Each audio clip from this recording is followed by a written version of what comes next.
गिबियावनो दिनैनि बे आशीर्बाद रेली बे जायफोर दिनै जोंनि BPF खौ मोजां मोननाय आरो BPF नि कर्मी गासै जे दोलै नोगोरै फैनानै ओरैबायदि जुगदान खालामफैदों बिनि थाखायनो आं साफ्रोमबो रायजो राजाफोरखौ आंनि गोसो गोरबोनिफ्राय अननाय आरो खुलुमनायखौ आं जासिगारनाय थाबाय। खोब मोजां दिनै जोंहा उदालगुरि डिस्ट्रिक्ट गासै जोंहा उदालगुरि डिस्ट्रिक्टआव मोनबा समस्ति दं। बे मोनबा समस्तियाव जोङो गासै 30,000निबो बारा जों बेहाय दिनै गासैखौ खावलायदों। बेबायदिनो जों मोनसे ब्लकनिफ्राय माने 6,000 खरै खावलायदों। दिनै नुनो मोनदों दिनै 30,000निबो बारा दिनै बे सुबुंफ्रा दिनै ज' जादों। बेनो फोरमान जे फैबाय थानाय सेप्तेम्बर मासाव जानो गोनां बिसायख'थियाव जों उदालगुरि जिल्लानि सिङाव जों मोनबा समस्ति दं। मोनबा समस्तियावबो देरहागोन आरो रोखा जाना फैबाय आरो दिनैनि बे फिक्सारानो। थांनाय 15 बोसोराव BPF आ जेरैबायदि सरकार खुंदों रायजो राजाखौ रावखौ थगायफेराखै जथेस्थ' सहाय खालामबोदों आरो थांनाय 2020नि जिथु बिसायख'थि बेहायबो BPF जेनाखैमोन गासै 70 मोनदों। माखासे राजनितिक कनस्पिरेसनसो दिनै जोंखौ सरकार खुंनो खाबु होआखै। थांनाय 2020आवबो जों देराखै। दिनै बिथांमोना नाराय जुराय सरकारसो खुंदों। एबारथ' बांसिन रायजो राजाफोरा बुजिनो हाबाय जे जोङो एबार BPF भट होफ्लांनानै भुल जादों होननानै रायजो राजाफ्रा सिगांनि दिनाव बुंदोंमोन। ओंखायनो दिनै एबार रायजो राजाफ्रा अट'मेटिकलि चेन्ज जादों। मानोना बिथांमोना खोथा होनायखौ जेबो मावफुंनो हायाखै। दिनै गोबां आसनि लादोंमोन बिथांमोना मोनसेबो मावफुंनो हायाखै। दिनै मर पावारनि खोथा बुंदोंमोन बेबो गैया। आइजोफोरनो 75,000 होगोन होननानै बेखौबो बिथांमोना बेखौबो होनो हायाखै। आरो जायफोर दिनै BTC ओनसोलनि थाखाय जौगानायनि माखासे फान्ड हरदोंमोन बेखौबो बिथांमोना समाय मथे खरसा खालामनो हायाखै। बेफोरनो बिथांमोननि मोनफा फेलर जानायनि उदाहरन आरो। ओंखायनो दिनै रायजो राजाफ्रा बिसोरनि सायाव फोथायाखै। दिनै नोंथांमोना प्रेक्टिकेल जिथु नुदों जेरैबायदि लोब फैनानै BPF दोलोखौ मोजां मोननानै दिनै बयबो फैनानै जेबायदि ओंखारबोदों बेनो फोरमान। एबार BPF आ 25निबो बारा नाम्बार्स लानानै सरकार दागासिनो दं। मात्र 1.5 माहनि उनावनो BPF नि सरकार फैगोन।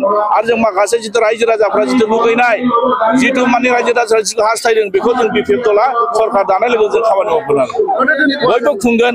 जिहेतु बे मोनफ्रोमबो जोंनि राजनितिक दलफ्रा फैगोन रायजो राजाफोरनि गोसोखौ जय खालामनो हानायासो बे बिथांमोननि खोथा जागोन नङा। ओंखायनो जों रायजो राजाफ्रा बुजिदों दानि सरकाराथ' BJP आरो UPPL नङा होमबा एलायन्स सरकार बेखौ आरो बुजायनांगौ दरखार गैला। ओंखायनो रायजो राजाफ्रा बुजिखादों।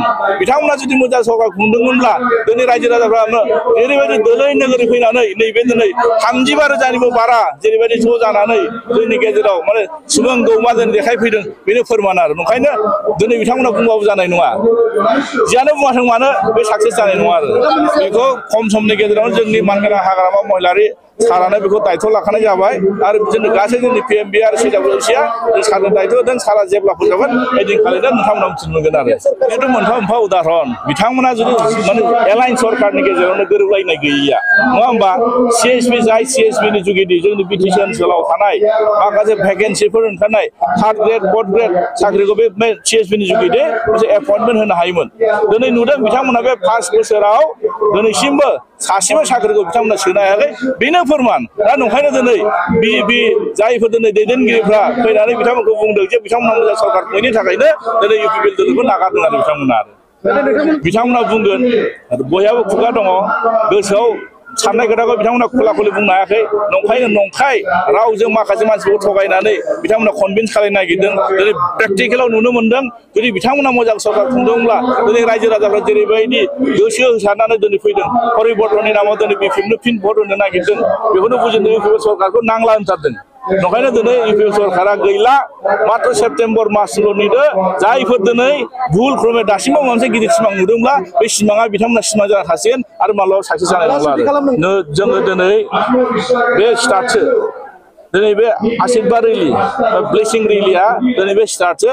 दिनैनिफ्राय जोंहा मानगोनां BPF दोलोनि मुरब्बी हाग्रामा महिलारि बिथाङा दिनै फैनानै जोंखौ स्टार्ट खालामना होबाय। जों साफ्रोमबो भटार्सनि खाथियाव थांगोन बैसोगोरा न'खराव थांगोन जों आशीर्बाद लागोन। मानोना रायजो राजानि आशीर्बाद नांगौ। दिनै BPF दोलोनिफ्राय दिनै आंखौ बिजाथि महरै फोसावदों। नंखायनो दिनै आङो BPF दल हिसाबै फोसावनाल' जानाय नङा देरहानाय दायथ'खौ लानांगोन आरो। ओंखायनो दिनै दोनसे समस्तिनि गासैबो दोलै नोगोरै फैनानै दिनै बेखौ मावजोबदों आरो। ओंखायनो आं खावलायबाय जाहाथे फैबाय थानाय दिनाव जाहाथे बयबो भट होगोन आरो। Thank you.